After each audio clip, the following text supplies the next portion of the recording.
Like and follow if you love horror. The plan was to slip the net in between the cage and the observation bubble as the boom was drawn back. Even with the fish suckered onto the glass, Sarah figured Simon could pry it off with the rim of the net. Looks like a giant ugly-ass sperm, Simon noted as he wedged the net into position. Careful of that glass. If you so much as scratch the coating, I'll suspend both your grants. Sarah tended to be rough with her crew, but mistakes could spell death, so she had to be. She also didn't approve of the inter-office romance between Simon and Teddy, believing it could easily entice careless behavior, and hoped it wouldn't spread to the other 5 members of the crew. Simon nudged Teddy Fish 3 with the net. It suddenly and violently jerked its mouth over to the net, its long teeth snagged into the netting. That helped the shocked and underprepared Simon keep hold of the critter while he fought to scoop it up. Hell of an active SOB for a deep-sea fish, Teddy noted. Simon managed the net over Teddy Fish 3 and pulled it up as it thrashed. Watch out, it's mad, he said, reaching out and grabbing the net while the fish continued to thrash. After a few seconds, it appeared to give up and it struggled and fell limp. The only part that remained animated was its gills and the occasional flick of its tail. Simon held it up, impressed by the general size and weight. We should leave the other 4 in the tank with the submersible, suggested Sarah. We could easily damage their ecosystem if we don't return at least 3 of the others. For now, let's just let them keep trying to mate with the submersible. Excuse me? Simon said, holding up Teddy Fish 3 in the net. Yeah, they appear to be male. I'll need to dissect one to be sure, but they have the general characteristics of a male angler, Sarah explained. Basically, they're latching on to the CDS in order to pump it full of semen. Wait, Teddy held up his hands, trying to pause the conversation. Aren't male anglers 10% of the body mass of the female?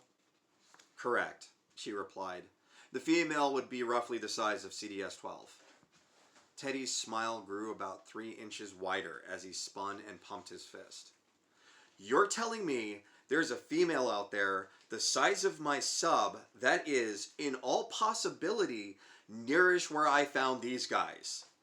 The enormity of his discovery increased with the scale of the new fish he hoped to hunt. All right, cowboy. Simon patted him on the back and massaged his shoulders a bit with his free hand. You really did it. This is the discovery you've been hoping for since grad school. Teddy all but leapt on Simon, planting another kiss on his lips. He was so excited that in his haste he nearly squished the specimen against Simon. This caused the fish to squirm once more, before it returned to its state of torpor. Careful with the specimen, Theodore. Sarah used his name, formally, like a mother scolding her child. We have to release some of the others for the safety of the species. I can't risk you damaging this one. Teddy was about to give his usual sheepish apology, when the fish in the net bucked suddenly. It swung, like a speed bag, slamming hard into Simon's stomach, a spray of blood emitting from Simon as he cried out in pain. The net did not swing back from his torso, meaning the fish had managed to sink its dagger-like teeth into Simon's abdomen. Both he and Teddy pulled at the fish, but this only drew more screams from the panicked Simon. Sarah pushed Teddy back and cut between them. Don't be an idiot. You'll do more damage than good. She fought to restrain the panicked Simon and prevent him from pulling on the fish. Easy, Simon, easy. We have to get you up and over to the lab. Their attempts to move Simon was met with feral protest. Not that he didn't want the help, but he was in so much pain he couldn't think or behave logically. Theodore, she barked, get the restraining board in the gurney. Teddy didn't immediately respond, being a bit in shock himself. Now, Sarah commanded. Teddy snapped back into focus. He shot up and bolted across the bay into the lab. Within the next few moments, Sarah and Teddy fought the frantic Simon to get him on the restraining board. It was a struggle just to keep him still, and a knockdown, drag-out fight to get his arms restrained. Get it off me! Get it off me! Simon finally forced out his first coherent words through his screams. Spit and snot smattered out of his mouth and nose. Easy, buddy, easy. Teddy pet Simon's head as Sarah lashed him to the restraints. We're going to help you. Just try and keep calm, best you can. We can help, but you have to stop fighting us. I know it hurts, but you'll make it worse. They rushed the gurney through the doors of the lab. At that point, Sarah jabbed a sedative into Simon's neck. He continued to fight right up until the moment the sedative finally took hold. A few seconds more, and Simon breathed easy, with the fish latched onto his abdomen, breathing easy along with him, the rise and fall of his chest matching the flapping of its gills. Bring me the scissors. I need to get the rest of this net off. Sarah didn't even look at Teddy, who was staring through the pressure glass back into the bay. She snapped her fingers and repeated, Teddy, scissors! He obliged. All right, Teddy, I need you to focus. I can't rightly tell you how bad the damage is until I can do an examination, and I can't do that without your help. She palpated around the mouth of the angler. He's bleeding internally. Hand me the potassium chloride. Are you insane? That will kill him. Teddy spasmed. We don't have the medical equipment to prep for surgery. There's no way I can stop the bleeding, and if we don't do something soon, his chest cavity will fill with blood and strangle his lungs. The only other option is to let him bleed out, but bleeding is serious, and without a way to stop it, he's just going to bleed to death. She began filling the syringe with the chemical. Potassium chloride turns blood to jelly. With a few careful injections, I may be able to slow or stop the blood flow with a clot. Or you'll stop his damn heart, Teddy protested. We're not equipped for this kind of surgery, and he's dead if we do nothing. Sarah shot Teddy a cold look, the kind that would stop a charging rhino. Teddy didn't say another word, he just nodded. She began to palpate around the fish again, then shot the chemical in small doses around the wound. With sudden motion, she snatched up the stethoscope and pressed it to Simon's belly. Several tense moments passed as Sarah gingerly pressed around the wound and listened. Simon's breath was staggered and shallow.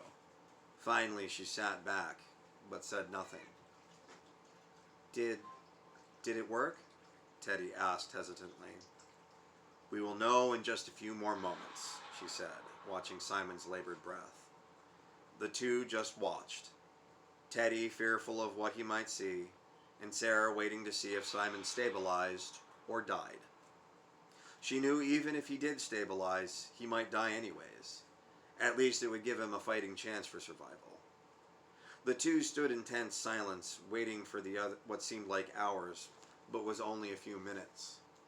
Neither watched the time, and if asked, couldn't be sure how much had passed. Holy shit! A feminine voice broke the silence, startling both Teddy and Sarah. Jesus, Liddy! Sarah belted out. Liddy's splotched complexion, slightly aghast. Let me try this one more time. It's a really hard sentence. Liddy's splotchy complexion paled slightly, aghast at the sight in front of her. A large, semi-transparent bulge with fins jutted out of her colleague. She immediately brushed aside her auburn bob cut behind her ears and moved closer to the inspect.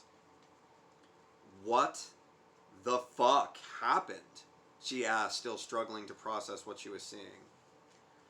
This fish thinks Simon's a mate, Sarah grumbled sarcastically. Hey, that's not funny. Teddy was on the verge of tears, though too numb from a miasma of feelings to outright cry. I'm not joking. She leaned forward, her hands posted on her knees. The fish had stopped flapping its gills, but was still clearly alive as the tail undulated slightly. The dumb thing latched onto him like it would a female, she continued. Right now it's trying to live off his blood, receiving its oxygen and nutrients from it, essentially beginning the metamorphosis of becoming a simple sexual organ.